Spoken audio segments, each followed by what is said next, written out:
The Canada Secondary Suite Loan Program was just announced to promote building more of these secondary suites to increase inventory in major urban areas. So insured mortgages up to $2 million, 90% LTV, 30-year AMs. Do you think this is going to spur a rush of these suites being created in Halifax? So why is no one building a whole bunch of backyard suites right now? Well, partially you have to be able to afford it. It doesn't mean that suddenly everyone will want it. It doesn't mean everyone's physical property configuration allows for it. And then the other question is, okay, so the government has announced that they will allow it. How will it actually get delivered by a bank? That goes back to the the political grandstanding, if you will. They're trying to There's a lot of that look right now. for or make it appear that they're providing and offering a solution, even when those that are offering the solution, their rank and file aren't even aware of it yet. So that's nothing new. That there is a program, but how do you actually get at it? Thanks for tuning in to the Canadian Private Lenders Podcast, the show about starting a private lender in Canada, the mortgage industry, and the real estate industry. Your hosts are Neil Andrino and Ryan McNeil. Enjoy.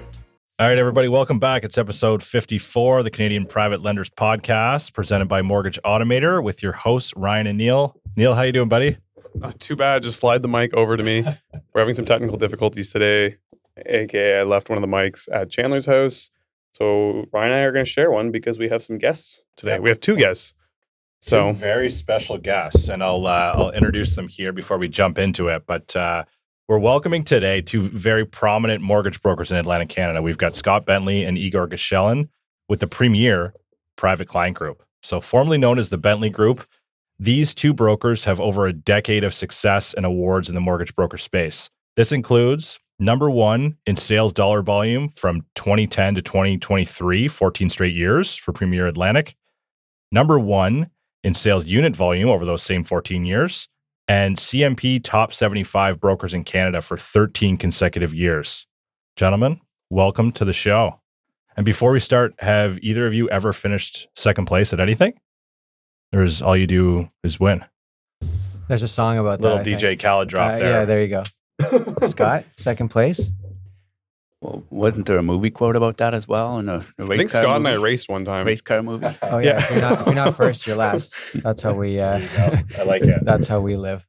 Okay, so first Thanks for up- having us. Yeah, no worries. Thanks. Appreciate you guys being here. Do you want to lead it off, Neil? Yeah, we can. We were just talking about 2 seconds ago. BOC rate drop. I saw a bunch of articles yesterday saying 75 bips, and I was like, okay, everybody needs to relax. That's a little aggressive. I was at that point expecting 50. I think we just found out it was 50. Mhm. Your immediate reaction I'm going to go to was like, this changes nothing. And I'm pointing at Igor just so we know. Why do you say that?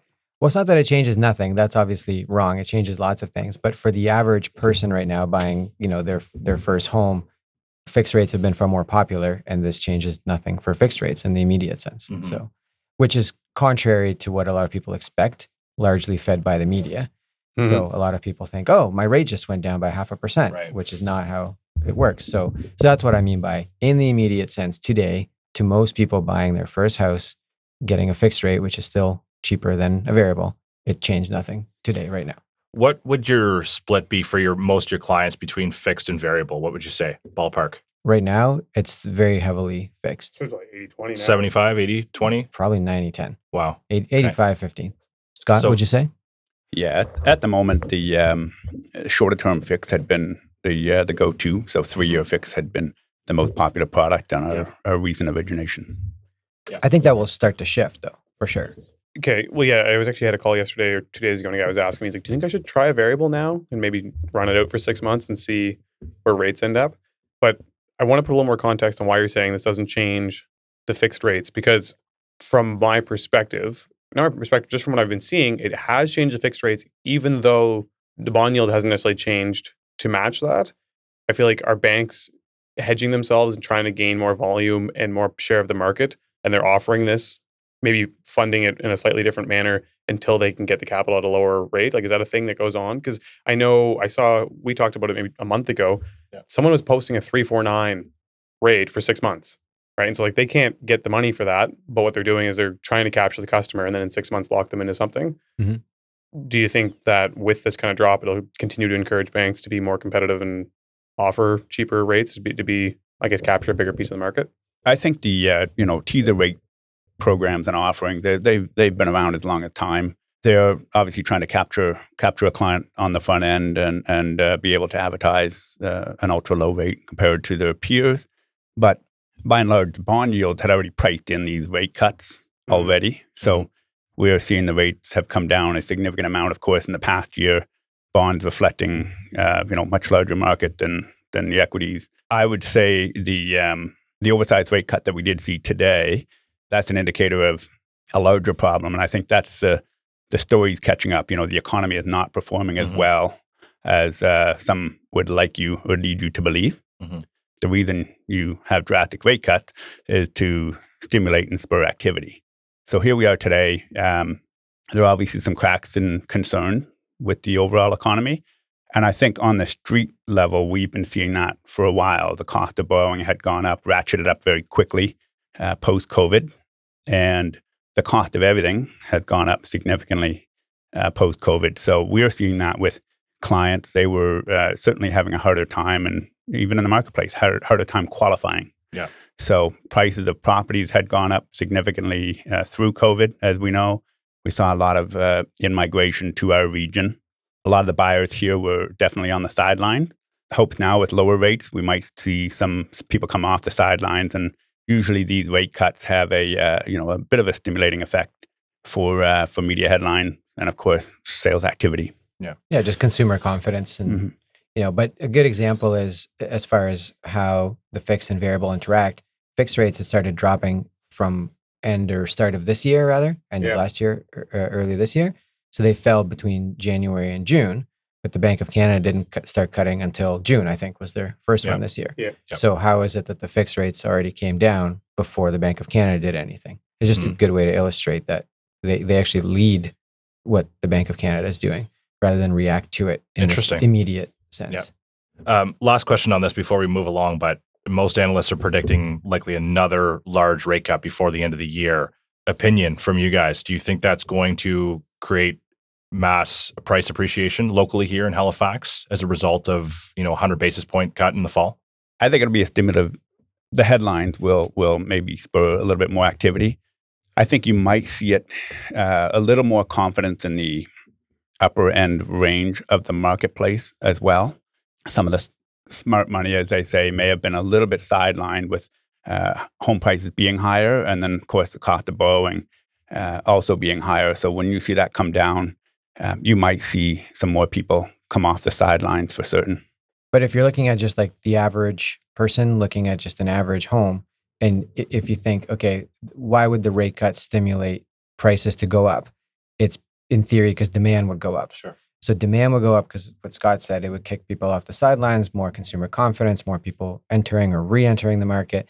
But the decrease to a variable rate, if fixed doesn't come down, the decrease to a variable, which is roughly 1% or even a bit more higher than a fixed, if that gap starts to get smaller, no one's qualifying for any more. So in that sense, people's borrowing capacity didn't go up. So that won't spur demand. Got it. Interesting. I guess it will be wage growth would be like the big one that's going to make price growth happen at this point. Or stability, employment stability. The opposite effect, obviously, if we're in a slowing economy, the concern being having a job. Yeah. Right. So you're in a rate cut or slashing environment. Usually that's indicative, again, the slowing economy. And when the economy slows, job loss go up. Yeah. 100%. I don't know if you have a number on this. We're going to touch on it later, but we've kind of got into this, and I think it's probably a decent time to bring it up. But the 30-year AMs, do you think that makes much impact? Because that would have a direct impact on like your monthly payment. Yep.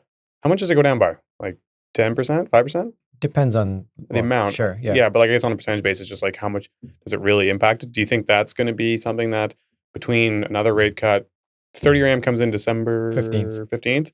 So like we'll be rolling into the new year with potentially lower rates and that. And start of bank fiscal year. That's another interesting point about what will they do with rates. It's the beginning of a year for them on November 1, right? So how do they want to start their years? Do they want to? Do they typically get more competitive in that time frame? I got to fill the bucket all over again. That's right. So that's for a consumer, it should be a good thing. In theory. Well, potentially. I'm asking you guys to answer No. So you bring up some good points, but Igor points out the fiscal year beginning, the coffers are full, if you will, and the banks do tend to get a little bit more competitive. We see 2 times a year.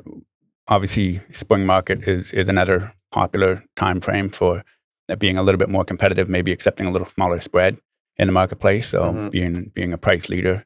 But I think the amortization, we're also heading into an election year, and all these platforms, can be political platforms that we're standing on because the concern of affordability and the fact that there probably will be an entire generation of people that cannot buy a home. There is more people that are still living at home.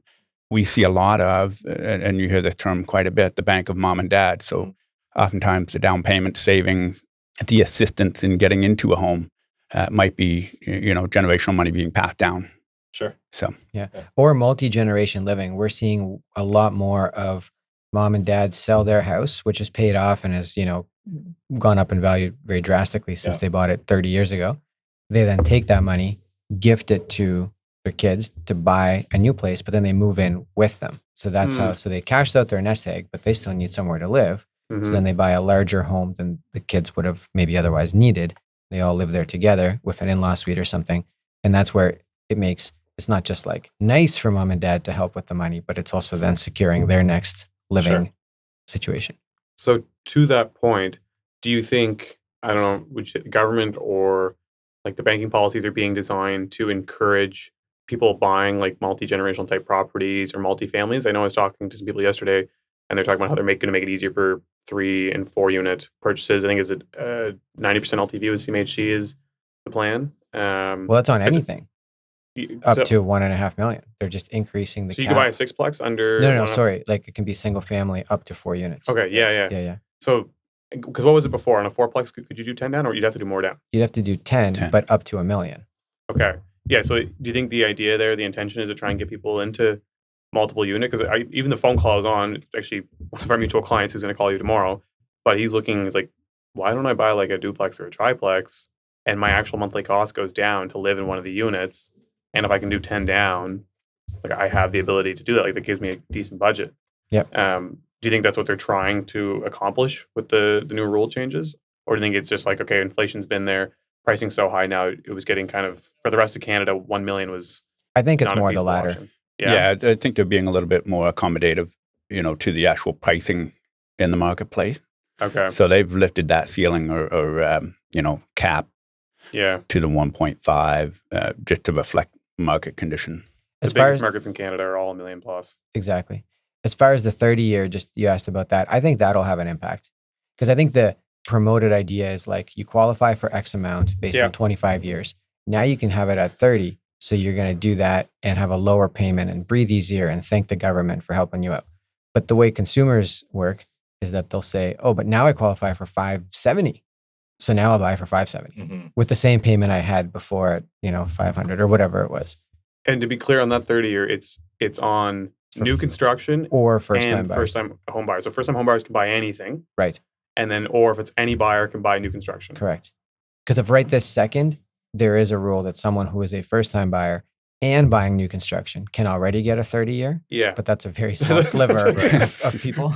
So they need to buy resale typically. That's right. For the price savings. And for under $1 million. Yeah, exactly. So anyway, but then going forward, it'll be any first-time buyer or anyone buying new construction. Do you think that'll spur a bunch of new construction? I think that was part of the intent of that, to keep the shovels in the ground and have new construction continue.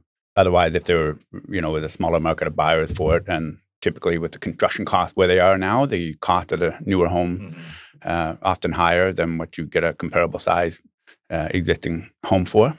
Yeah. All right. Let's pivot. I want to get into your guys' background and kind of understand how Premier Private Capital Group came to be. So, Scott, tell us how you got started in the industry. So, were you at the bank before coming into the broker space? Yeah, sort of. I grew up. I was the son of a banker. My father worked for the Royal Bank for his entire career, and my foray into banking. I didn't go to school for. I came out of school really into the IT industry and was recruited by IBM, and that took me to the United States for a period of time. And I quickly found out that IT wasn't really the path for me, and finance was certainly intriguing. And I actually met somebody ironically, conversation over cars, and we had a chat. He was in the mortgage business, and next thing you know, I gravitated into the office. I was doing some IT work for them, and then leaned a little bit more into the finance side. And that's early 2000s. So remember the Allen Greenspan years, and it was again a accommodative rate cutting environment. So everybody was refinancing their homes at that time. Very different marketplace than we see in Canada. Moved back here in 2005. Started with Home Loans Canada. Okay. So you asked about banking experience. Home Loans Canada was a subsidiary of CIBC. Right. That's subsequently where I met David McVicker, Don's brother, and they had branched off and founded Premier Mortgage. There was a point in time when I made a move to Centum, and we were running an office, a Centum office, actually where I met Igor. He came on board as a co-op student. Oh, that was at the before Centum office. Premier. Oh, Yeah. wow. So- Okay. Cool. And then we transitioned to Premier, essentially planned it and moved together in 2009, joined the Premier ranks, and have been there ever since. So Cool. Yeah. Very cool. What were you driving when you met the guy? Was it Florida? Ohio, Ohio. no comment. Moving right along. Igor, so you've spent your entire career in the broker space. Yes. Check your LinkedIn to confirm. All I know. Since graduating from Dal. So Don't ask me to do anything Is else. this where you're Okay. getting all the information from LinkedIn? yeah, I should really 100%. update that profile. 100%. Yeah. Hopefully it was accurate because that's where I get everything. What prompted your interest in joining the broker space in your co-op term with Scott? Well, first I worked for a real estate company on my first co-op term. I knew I liked real estate. I didn't know what that meant. I was like 19. I didn't know anything. Sure. Who'd you work And- for? Century 21, Oh, yeah. who owned the Centum franchise Okay. that Scott ran, right? Because they have the same Oh. parent company, I think. And so Okay. they're often together. Anyway, and then I finished that. I was just like their office assistant for 4 months, Mhm. like putting up sold signs and Remember the smart car? That yeah, was yeah, come on. I drove a smart car, like a branded smart car. Oh, amazing. Yeah, it was really cool. Yeah. Anyway, so then I needed a part-time job because I was, out living on my own and then going to school. And I asked them if they'd hire me on to do something. And then they kind of hired me on to do stuff for Scott. And then I learned what a mortgage was. And I was on my way then to doing a finance degree.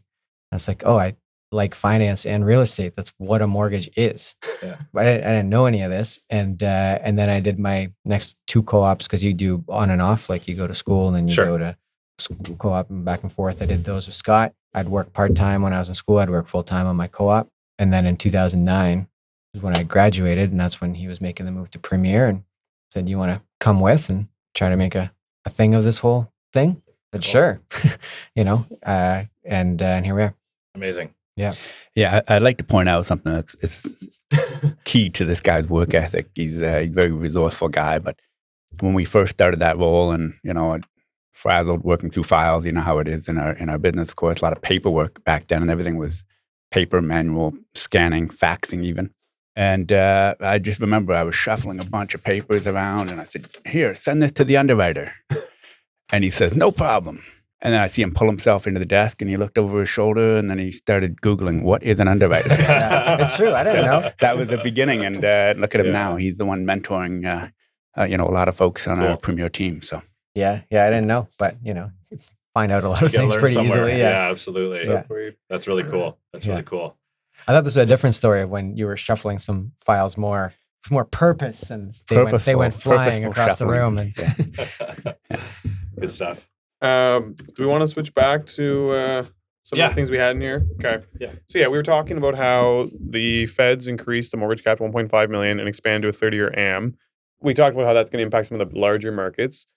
Do you think it's going to do much for us here? Like, do you think they're going to see another spur of home construction? I'll say my own personal opinion too, just throw it out there, but I think we're going to see a slowdown in apartment construction and a ramp up on the housing side. I think we have ample apartments at this point. I know everyone likes to scream that we're short 50,000 units or whatever.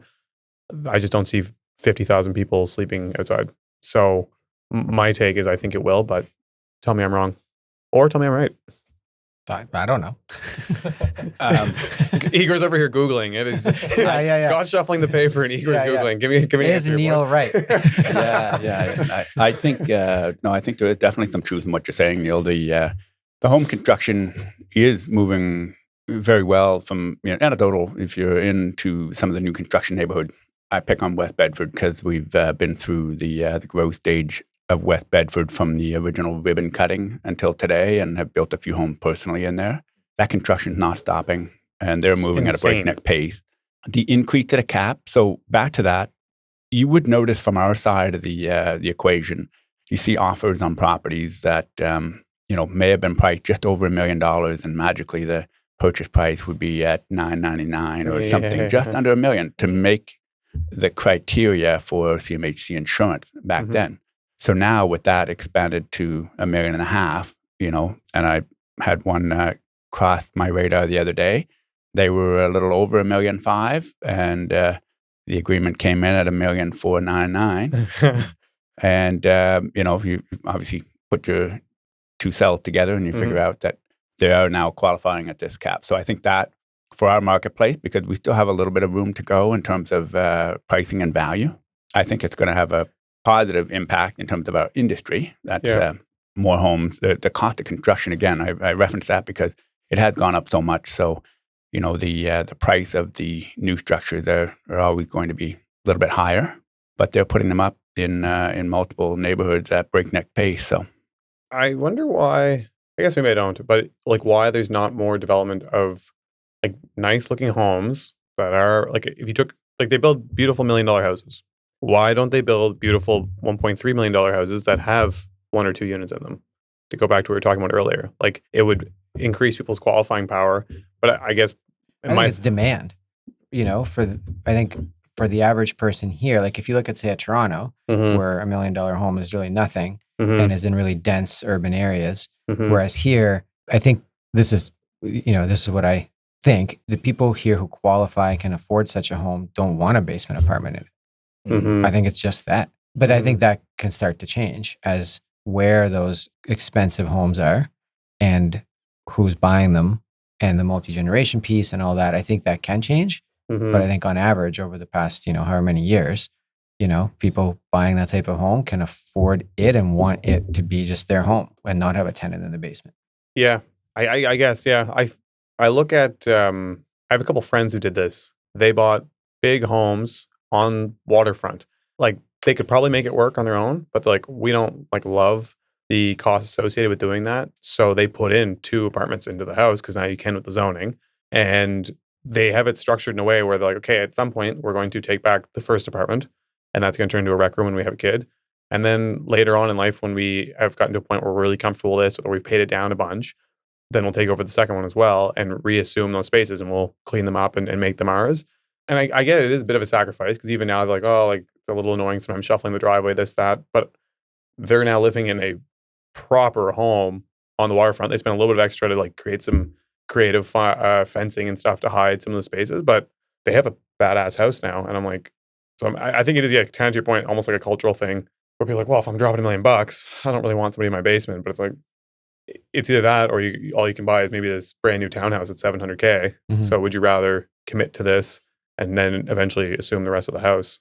Yeah. I mean, I lived in a set of flats for 4 or 5 years, and then we eventually took the house over to a single family. So you don't have to convince me, but I think on average, that's probably just the mentality. Is your house that you're in now a set of flats? It was Oh, cool. when we bought it, and with the same intention. That's all we need now. We'll have the income, and then one day we'll take it over, and we did. But that was I think 4.5 years after we bought it. I think too, the location of property. So that's a model that's been certainly a significant growth driver on the peninsula. The older homes with maybe a basement suite or converted to flats to offset carrying costs. So you'll see that definitely with some young professionals. Purpose built with developer or builders, we don't see it as common, but we have had some clients that ironically work for one of the more prominent home builders. Their personal residence they built with the suite in the lower level, and it had that had a significant boost to their value, and their timing couldn't have been better with with that COVID run up. They built the house, put the secondary suite. At that time, it wasn't necessarily zoning approvals ready to go for that, but they were able to, under the existing zoning in the area they were in, put those suites, and then they had a significant windfall when they sold that property, especially for somebody being able to afford it. with the rental offset, 1,800 or whatever it was they were receiving in that basement suite. Yeah, that's a great segue, Scott, to where we kind of wanted to go next. So a couple of weeks ago, the Canada Secondary Suite Loan Program was just announced to promote building more of these secondary suites to increase inventory in major urban areas. So insured mortgages up to $2 million, 90% LTV, 30-year AMs. Do you think this is going to spur a rush of these suites being created in Halifax? And more importantly, from the private lending side, we're very curious about this because this is something we'd love to support from a construction perspective. Smart move. But lenders haven't been there necessarily on the takeout with their programs to be able to take these out, right? So limited to 80%. Exactly. So do you think that this is going to lead to more adaptation in the market to be able to take on these types of loans? Throw it to Igor first here. I think so. So I always just go back to why something is or isn't. So why is no one building a whole bunch of backyard suites right now? Or why isn't everyone doing it? Well, partially because you have to be able to afford it, but you also have to want it and you have to have the physical space to do it. And it has to make sense in that way. So this only addresses one of those things. This makes it more realistic to finance doing it. It doesn't mean that suddenly everyone will want it. It doesn't mean everyone's physical property configuration allows for it. Even if the zoning you could maybe jam it in. It's like, yeah, but do you actually want to jam that into your backyard? So I think there's only so many people that'll benefit from it, but I'm sure there will be some. And then the other question is, okay, so the government has announced that they will allow it. How will it actually get delivered by a bank? So there's no answer to that as of today. I actually called someone at CMHC about it, and they don't know anything. and that's not a slight to that person. They haven't been told it. Sure. He said he found out the day that we all found out. That goes back to the the political grandstanding, if you will. They're trying to a lot of that look right now. for or make it appear that they're providing and offering a solution, even when those that are offering the solution, their rank and file aren't even aware of it yet. And that's even the case now. Like there are programs which CMHC will do that a lot of banks don't do. So just because CMHC will do it doesn't mean that the bank who has to deliver the actual loan is on board to doing it. And even now that exists with certain niche situations for people who are self-employed, for example. So that's nothing new that there is a program, but how do you actually get at it and through who? And then from a private lending perspective, it'll be interesting because so they'll do this refinance up to 90% of a future value of a $2 million upon completion value with a 30-year AM. Great. But then that's CMHC insured. But do you have to do that refinance as you do the build? Or can you do the build first using, say, a private lender and then refinance to pay that all out? There's zero answers to that currently. Yeah, and that's the tricky thing we see too here is even from the appraisal perspective, right? Zach and I were talking about this morning. So if you got a $500,000 property in Cole Harbor and you add a $100,000 suite in the backyard, is it now worth $700,000-800,000? I don't know. Maybe. Maybe it is. Or you add 3, because you can do up to 4 units. You can do up to 4 units. So then it really depends. So now you've got a triplex in your backyard. $2 million thing in North End Dartmouth. Yeah. How's that going to appraise? Yeah. And it might, once a bunch of them are done and a bunch of them then sell, because that's what appraisals are based on. Yeah. Need to be a market move, like first person to do that. I do know of some investors that have been roving the streets of town to try and find some of those opportunities where they can take that density up to 4. It could be a sweet spot in terms of maybe unit count and price point. Those that are trying to get into the larger multi-units, they're largely probably priced out and maybe with competition in specifically our marketplace with the purpose-built rental developers. But could be an opportunity for some repurposed properties for sure in our marketplace. Yeah. The other thing too is who's building these secondary suites. That's the part. And I've seen like the companies that are doing it right now, the pricing is out of sight, like $300K. And I'm like, you just build another house. The ones doing them are like really, they're beautiful. They're beautiful, like really niche, really cool ones. But if suddenly there's a rush of it, well, it's beyond, the average general renovator contractor's not necessarily ability, but like that's not what they do because this is a long project. This would take some time. And so you're not going to start calling like, Lindsay Construction to build you a triplex. So it's too small for the big guys. It's too possibly big for the little guys, or it'll tie them up. Like they're going to do 2 of them a year, Yeah.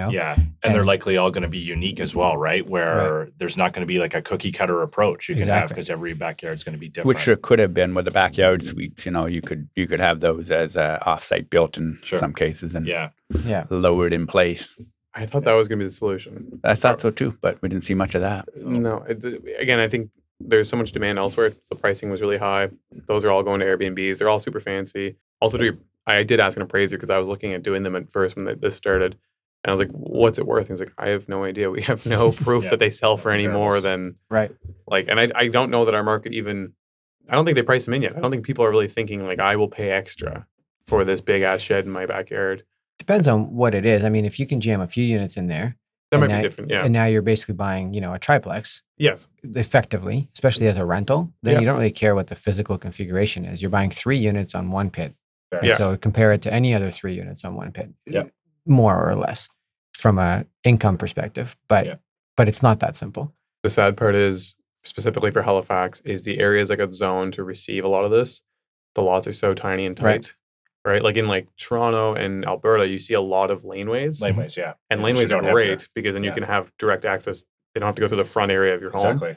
Versus here, we don't do laneways. Like we have like Yeah. 2 or 3 streets that have Yeah. laneways. Yeah. So it's like anywhere on the peninsula, the lots are like you'd So- never get back there. Yeah. So you have no backyard, you have no access. Yeah. Is it then actually helpful? Like how many people can actually benefit from it? We need an Atlantic suite We will program. see. Yeah. And then, so you start to narrow down. It's like, how many lots in Halifax can actually fit a unit or several units back there? Mhm. There's some, obviously. But okay, now how many of those people want to do this Mm-hmm. at all? To your point, that's Yeah. It's a I don't small think number. the culture's not there here. I've been in the private lending game for a while, and let me tell you, Mortgage Automator is the ultimate software for private lenders. It's been a total game changer for our business. I've scaled 2 private lending companies, and I couldn't have done it without this software. The Mortgage Automator team truly understands the challenges we face, and they're constantly thinking ahead. For example, they've developed new anti-money laundering and know your client tools to keep you compliant with the latest FinTrack regulations, and their platform is SOC 2 compliant, ensuring your financial data is secure. This software eliminates almost every admin burden you can think of in the private mortgage business, saving us thousands on staffing costs. No more manually typing term sheets or tracking files in Excel. So whether you're a new private lender looking for an efficient solution or an established lender aiming to scale up, Mortgage Automator is a solution for you. See if Mortgage Automator could be a good fit for your unique lending needs at www.mortgageautomator.com/switch. So the other angle might be, and I don't know, I'd love to hear your thoughts on it, but what's going to happen if some of these large executive homes, so now you're into houses that are 4,000 square feet and definitely would have the floor plates and the square footage to be subdivided. So are we going to see some of our suburban enclaves of nice homes start to have a jam up of multiple units? Yeah. When you sent me the floor plans for your house, I was immediately pricing out to see if I could turn it into a fourplex. I think it's logical, Scott. I think there's going to be pushback in some of those That's what I neighborhoods. see. The right? NIMBY effect is going to be very strong and I think vocal. so too, but I think it's logical. Mhm. You know, especially with an aging population, a lot of people aging in place in Yes. these larger homes that just don't require that space. It's just a logical move to chop it up into 3 or 4 units if possible, right? And that solves a lot of the inventory issues too for rentals that way. But Yeah. it's just you're going to get a lot of pushback. Yeah, So I you think are so. pro. You think it should happen? I do. What do you think? Well, that's a loaded question. I do think there's definitely some merit to it, especially with some neighborhoods that may be a little bit older. And should we see it in the new construction neighborhood? I think it'd be to the detriment of any friendships you might have with neighbors. That's for sure. Yeah. But will it happen? I think it will as well. So There's a small aside. There's a lot for sale in a suburban neighborhood within the Halifax core that, through the new zoning rules, is zoned for 8 units. But every single house on the street would be a 4,000 square foot plus Yeah. single family home on a bigger lot. I'm like, someone's going to come in here and build an eightplex, and it's going to be it will happen. It's And a it won't be, cul-de-sac. it won't be pretty. I'm sure there'll be CTV live Uh-huh, at the uh-huh. scene. So. But anyways, shifting back to your guys' business, the PPCG. the Premier Private Client Group. I know all about it because it's literally stickered across the front and the back of my car. So kindly they did It this. increased the value of that thing. didn't It's going to auction, and I'm sure people are going to bid double. But first, what is the client group, and what's the difference between just calling some random? Sell me on it, Igor. Look, what do you guys say, Igor? Well, what do you want? You want the story of how it came to be, or you want the Yeah, we can do the whole thing. Like, give me the whole story of how it came to be, what your guys' intention is with it. Genuinely, I know I'm bugging you guys, but seriously, like, I appreciate that it actually is a very valuable crew. You guys are top brokers in the industry, very experienced, like can get anything done. But Oh, stop. I want to. All right, these guys suck. But yeah, you guys tell me from your perspective, I guess, what your objective was with it, how it came to be, and what you guys can do for people now. Sky, you want to? Well, I think it started off originally with, Igor and I in a one-room office and the idea of you need systems and processes in place. And that was something that we pride ourselves in growing over time. As the volume picks up, then you need to introduce additional help or bodies. And for us, it was always meant to be a high level of service. The Bentley Group name or moniker, that started very early on. It was really actually when we did our transition to Premier. So we're 15 years in with a team, a group name and approach. And it was always meant to be that, you weren't just a single person behind the phone. You had a team at your disposal.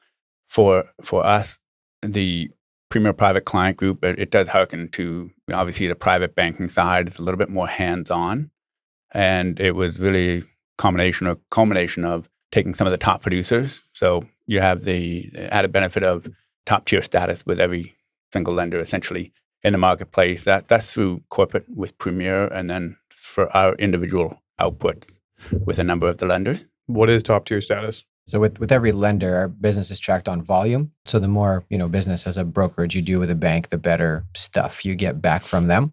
Whether it's better underwriters, faster service, different rate promotions, whatever it is. And so we, as a brokerage, Premier hits that, kind of automatically with every bank, just given the scope of volume we do. And then within that, so our team, when it was Bentley Group, was always, at the top of Premier. So we kind of held our own in that regard as well. And then, so in changing it to Premier Private Client Group, we also partnered with another broker, Cyrus, who you guys know well. Hate that guy. Yeah, he's problematic at best, but he's built a really fantastic business as well, and we became good friends and colleagues, and talk to each other every day, and just said, okay, let's kind of make this official and join forces and rebrand a little bit to project what we're trying to deliver to the market. And so again, for us, this is more behind the scenes, but it just allows us to present a stronger united front to the banks as one entity, which then can correlate to, again, better options treatment, whatever it is, which then gets passed on to our clients. So it's a win-win for everyone. Cool. It's like a 1 + 1, or I guess 2 + 1 = 5 is the goal, I have an additional question with this. Is there anyone, like, from my perspective, when you guys first launched it, I wasn't sure if it meant you guys were only taking certain clients. Is that the case, or is it open for business for all? It is just the level of service and advice and experience that we want to provide. It is not excluding anyone at all. Got it. Fair enough. You just won't pick up my calls. That's fine. Yeah, that's right. I feel like Cyrus gets chirped on this show more than anyone else, and we haven't even offered him an invite to come on yet. So Well, poor guy. Good. Poor guy. We can call him in. Should we right call him now. in? Yeah, conference him in. Good idea. Good idea. So one thing I really love about your guys' business is, getting to know Igor a little bit more. Obviously, We got stuck on a plane next to each other. Yes, last we year. did. That's right. That was about a year ago. I almost say exactly. Obviously you had a great mentor in Scott. I was very fortunate coming into the industry to have great mentors as well. So it's kind of cool to see you guys evolving in this way now, right? So you've added a couple more junior brokers, I guess I'll say, to the team. And so I want to kind of hear, for people coming into the industry, what kind of advice do you offer? How do you approach mentorship from your new group here? One of the things that, we I'm sure we'll touch on this, but I think that should be a key component in this industry is mentorship as a requirement. So being either shadowing with or learning from a dedicated person rather than providing someone a business card and a laptop and away you go, because there is enough of that already in the street, and unfortunately it does tarnish the industry a little bit from a professionalism standpoint. Sure. The actual mentorship piece, for Igor, as I mentioned earlier, definitely a quick study, and I don't think there's anyone that knows policies and guidelines better than he would. So he's often a resource for others within Premier to reach out. Even outside of Premier, will definitely help those that inquire, and we're glad to do that. I think there's definitely a give back requirement to this industry. Within Premier, we don't have formalized training or programs, but we certainly make ourselves available to other brokers to learn either policies or where to place a file and how to place a file. Yep. Just to guarantee their highest level of success. So, Yeah, personally, because I benefited so much from having Scott as a mentor, and there's so much value in that in so many ways. Now if anyone reaches out, I really enjoy helping. I helped a broker get a deal done yesterday. with and I like that a lot. We have there's someone who joined Premier not too long ago who he's not part of our group, but we're helping him out, and again I kind of I think mostly tasked with that, and I enjoy it. It's really rewarding to help someone else, but the key is that they have to reach out, because Make an effort. yeah, Sure. and they have to learn, and they have to actually intake the information and apply it. And we're not going to go out of our way to hold anyone's hand, but if you ask, and I think even stepping aside, like you watch any videos about like successful people and this and that, a lot of it is people who are good at any one thing usually like helping other people with that thing. Like that, I think that's pretty true across the board, except for Neil, who doesn't want to help anyone with anything. I don't help nobody. I was going to make a point that to your story earlier, like I think you're open to help, not open, but you want to help Igor when you see someone that you ask them a question. Your first take is you went to Google to try and figure it out. So you made an effort to try and figure it out. That's when helping people feels great. When someone's just like, "What's this? What's that?" Yeah, like, what's the answer? Hold my Did hand. you What's try the to answer? figure it out? It's like, Yeah. And did you remember it? So when I was still in school, I would go to school at the beginning of the day, and then I would show up to work a few days a week. This is when I was part-time, not on a co-op. And then I'd show up right at lunchtime. And Scott would say, "Okay, let's go to lunch." And then we'd go to lunch. And I was like, "This is awesome. I love this business." Yeah. And then he'd teach me stuff. And then one day we were at Kempster's on Kemp Road. Nice. This is like I was just there with a financial advisor the other day. Great spot for It is a breakfast. good spot. Yeah. this is now like probably 17 years ago, which is crazy to say out loud. And he had a notepad with him in his briefcase, and he showed me how to do debt service ratios by hand, like how to calculate what someone qualifies for by hand. I was like, cool. And then a few weeks later, they didn't know what to do with me half the time. So one day I was like, what should I do today? And so Scott was like, here, take this like module that I found online for you to take to learn some stuff. Mhm. And then after, he was like, what'd you learn? Anything interesting? I said, yeah, I learned how to do debt servicing by hand. He was like, what are you talking about? I taught you that weeks ago. This isn't just for going to lunch. Like, you got to pay attention. Yeah. And so anyway, that always stuck with me. And so Nice. to Neil's point, yeah, you got to try, and you got to retain the info, and then apply it. But then we're so happy to help. And it's just a question of being reached out to. And so I think, staying kind of humble and open to learning. Like, I learn new stuff every day. That's the reality of it. I think that's important. You can't ever know it all. Scott ever make you wash his car? Nope. I don't think he'd want to. And Yeah, sure. He'd be too concerned about the I pain. definitely do Yeah. not want that. I've there's- never there's- washed my own car. So. That's true. Take a look at that Volvo out in the parking lot. There's two little things I want to add to that too. When it comes to our growth, has been very organic. So we've had some people that have come to us in the past and maybe wanted to join the team or join forces and ranks, and we felt that it wasn't necessarily a cultural fit with our team. So we didn't go down that road with certain people. However, we have grown and identify some people to come join us in the most obscure places. So Rob on our team, he's a client care coordinator and more so on the front end. So we used to have a lot of application and files for setup. And he would take care of that. He does all of our compliance. He does all of our documentation and signatures and whatnot. He was actually a sales guy at Sears, Canada. So I bought appliances from him. Igor bought appliances from him. We said, what do you think of that guy? I really like him. We asked him to come and join us, and he was hesitant at first. And all of a sudden, timing was right for him.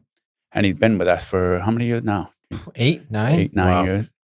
Then we had... he, by the way, is a better underwriter than most brokers, I think, at this point. Definitely. Then we had, Victoria was in-house with Premier already and one of the fulfillment capacities program that Premier had. Asked her to come and join the team, felt it would be a great fit. And she's super organized, keeps us all on top of things and on track, and then keeps everything organized from our documents as well as communication to our real estate partner, to our financial planning partner, to the client, to the lawyer.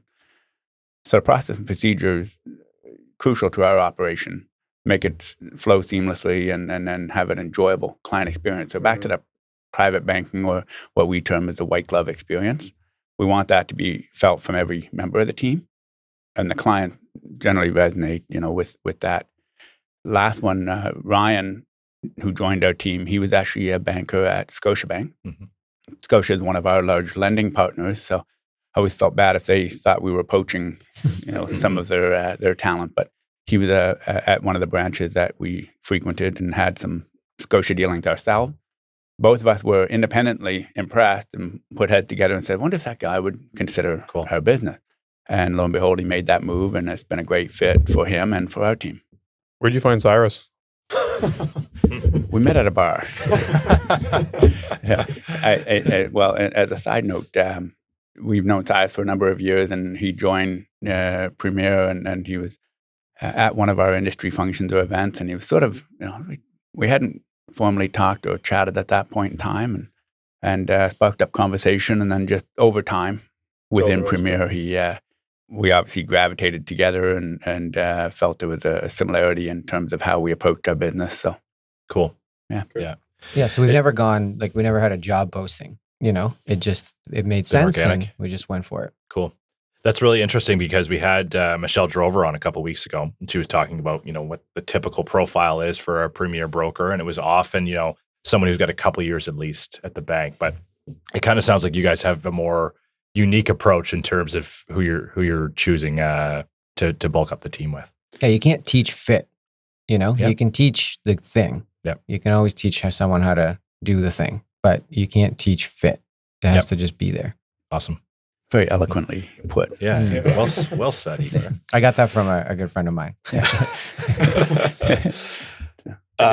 We're just about to wrap up here, Neil. Do you want to ask the last question here before I go into the bonus question? Yeah, before we go into the bonus question. Bonus round. question. Okay. Our final question for you guys is: what do you guys love most about the mortgage industry? Obviously, I think it sounds like I'll let you guys answer before I put any words in your mouth.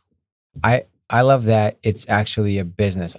Years ago, when I was 18, I very naively went to business school to learn how to, quote, do business, which I very quickly realized is not what you learn in business school, and I hated it. And I love that that's what this is. It's not all done by robots. If you have a file, if you have a situation, that was going to ask. But it's not all done by robots. There are actual people. Your connections matter. Your reputation matters. And you can navigate it. It's like this labyrinth that you can kind of dig into. And if you need to make something happen, you can call people. You can, ask them about their week and say, "Look, I've got this situation. What can we do here?" You can figure stuff out in a normal person to person way. In a world that's so standardized and rigid, it's really cool to participate in something like that. Cool. I think there's so we joke about the robots or AI and automated program taking over the mortgage industry. That conversation's been on and ongoing for a long time. Yes, I think there's headway and big strides made in that part of side of the business. But I think the human element. So our business, I grew up in an era of mortgage originators. Black and that's white a- television. yeah, a wired remote control. No, but the mortgage origination business, which is what we're in, that's what we're paid to do. We're bringing a new client or customer to the lender, to the banks. And the mortgage originators of the day back then, I still have some of the materials. I probably still have stacks of Mortgage Originator magazine from the United States. Some of these big names, some may know, Barry Habib, Sue Woodard, Greg Frost. These guys were on a pedestal as far as an industry was concerned. And then for us, making it a target to, how do we hit 25 million, 30, 50 million, 75, 100 million, 200 million? And in the early days, that may have seemed unfathomable, but now we're surpassing those targets. I don't know, it's not with ease, it's with hard work, Sure. But it's volume and human connection. So the relationship aspect of our partnerships, our past clients, several thousand clients in a database, we want to stay in front of them, especially when there's some volatility in the rate environment. We want to be able to answer the questions for them. It's not all Google search and ad clicks. So for us, it's relationship-based and having partnerships with those that are like-minded in comparable or complementing industry. Mm-hmm. I think that's going to withstand the test of time. That's really cool.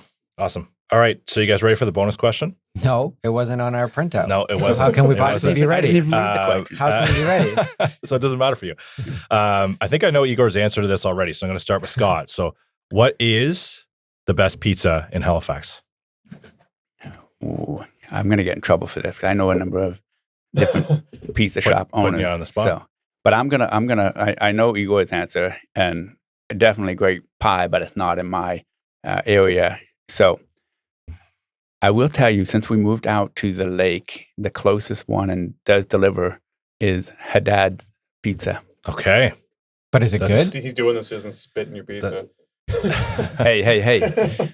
But no, we in actuality, when we were in Bedford, we Yeah. had a few different places that we went to there. So, Okay. Did you have a the favorite? owners of Sicilian Pizza and Pizza.co were also some friends and contacts Okay. of ours too. So, Couple new ones there. Mm. Igor, Mine's Yaya's Pizza. Of course. let's that's go. easy. I mean, it's really good. It's right by my house. Yeah. One of my very close It friends is. owns Yeah, it. And he's the one who told me you can't teach fit. You can teach people how to make a coffee because he also owns a coffee well, as shop. an aside, that- he actually spent a little bit of time with us in our early days. Too. Oh, wow. That's true. He Yeah. tried it out.